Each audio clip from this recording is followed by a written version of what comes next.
السلام علیکم ورحمۃ اللہ وبرکاتہ۔ میں نے سوچا تھا کہ میں اب کوئی کلپ وغیرہ نہیں دوں گا، لیکن ایک ضرورت کے تحت مجھے یہ بات عام کرنے کی پڑ رہی ہے۔ ذرا آپ حضرات اس پہ توجہ دیں گے۔ میں حضور کے حضرت حسن عسکری میاں صاحب اور ان کے چاہنے والوں سے یہ گزارش کرتا ہوں کہ براہ کرم میرے نام کا ذکر کرنا اور مجھے میری واہواہی کرنا، شاباشی دینا، میری پیٹھ تھپتھپانا، اس کی قطعاً ضرورت نہیں ہے۔ میں کسی کا سپاہی، کسی کا طرفدار نہیں ہوں۔ اگر طرفدار ہو سکتا ہوں تو یا تو پورے خانوادہ اشرفیہ کے ہر فرد کا طرفدار رہوں گا، اور اگر شخصیت کے اعتبار سے طرفداری کروں گا تو شیخ الاسلام کی طرفداری میرے لیے زیادہ مناسب، اور مجھے زیادہ میرے اوپر ذمہ داری ہوتی ہے کہ میں ان کی طرفداری کروں، ان کی شخصیت کے وقار و عظمت کو بچانے کی کوشش کروں، اس پر آنچ نہ آئے۔ اس لیے براہ کرم مجھے کسی کا سپاہی اور طرفدار بنا کر نہ پیش کیا جائے۔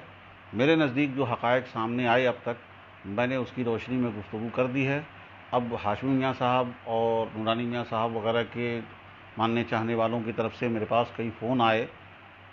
بہرحال وہ اپنے جذبے کے تحت جس انداز میں بھی مجھ سے گفتگو کر رہے ہیں، ایک صاحب نے تو اس کو غلام ہاشمی صاحب نے تو گفتگو کو وائرل بھی کر دیا ہے۔ جو بھی انہوں نے کیا، بہرحال ان کی طرف سے آ رہے ہیں، میں ان کا جواب دے رہا ہوں۔ جہاں تک میرے اوپر ایک چیز کا ہے کہ گستاخی اور بے ادبی کی ہے، تو معاذ اللہ، صدبار معاذ اللہ، میرے گستاخی کا کوئی انٹینشن نہیں۔ میں چونکہ ان معاملات میں تھا، اور جو حقائق اب تک میرے سامنے ہیں اس کی وجہ سے، یہ وائرل ہونے کی وجہ سے مجھے غصہ آ گیا۔ میں کسی کے لیے یوز نہیں ہو رہا ہوں، اللہ کا کرم ہے۔ غصہ آیا مجھے، کچھ الفاظ نکل گئے ہوں گے جارحانہ۔ میں ان گستاخی پر، بے ادبی پہ معافی مانگ لوں گا، اور ایک بار نہیں، 10 بار نہیں، 100 بار شیخ الاسلام غازی ملت کے قدم پکڑ کے، چوم کے، جیسے بھی ہے میں معافی مانگ لوں گا، توبہ کر لوں گا۔ یہ انشاءاللہ میرے لیے کوئی بڑی چیز نہیں ہے، چونکہ میں خانوادہ اشرفیہ کے افراد کے سامنے کوئی شخصیت نہیں ہوں، ایک شخص ہوں، پرسنالٹی نہیں ہوں۔ میں پرسن ہوں۔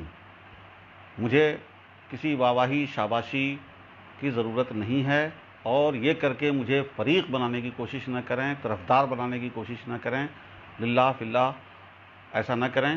ایک بات تھی جو میں نے کہہ دی ہے اب تک، جو میرے حقائق سامنے، میں گزارش کرتا ہوں سارے لوگوں سے، اور اس طرح کی بات کہ مجھے مجاہد بنا دیا جائے اور غازی بنا دیا جائے، معاذ اللہ، یہ میری زندگی اور میرے احساسات کے لیے خطرناک ہو سکتے ہیں۔ اللہ پاک مجھے محفوظ رکھے۔ میں ان حضرات کے لیے، ان حضرات کے سامنے مقابلے میں وہ غلط بھی رہیں تو میں غازی اور مجاہد بننا اور کہلانا پسند نہیں کرتا۔ پورے خانوادہ اشرفیہ کا وقار بچانا میری پہلی ذمہ داری ہے۔ اس کے لیے میں جو کر سکتا ہوں، وقار بچانا میرے ذمہ نہیں ہے، میں جو کر سکتا ہوں اس کے لیے، اور پرسنالٹی کی حیثیت سے تو شیخ الاسلام کی پرسنالٹی کو پہلے بچانا میرے لیے زیادہ ضروری ہے۔ اس لیے مجھے زیادہ واہواہی اور شاباشی نہ دیں، اور مجھے کسی کا سپاہی اور طرفدار بنانے کی کوشش نہ کریں۔ جزاکم اللہ۔ السلام علیکم ورحمۃ اللہ وبرکاتہ۔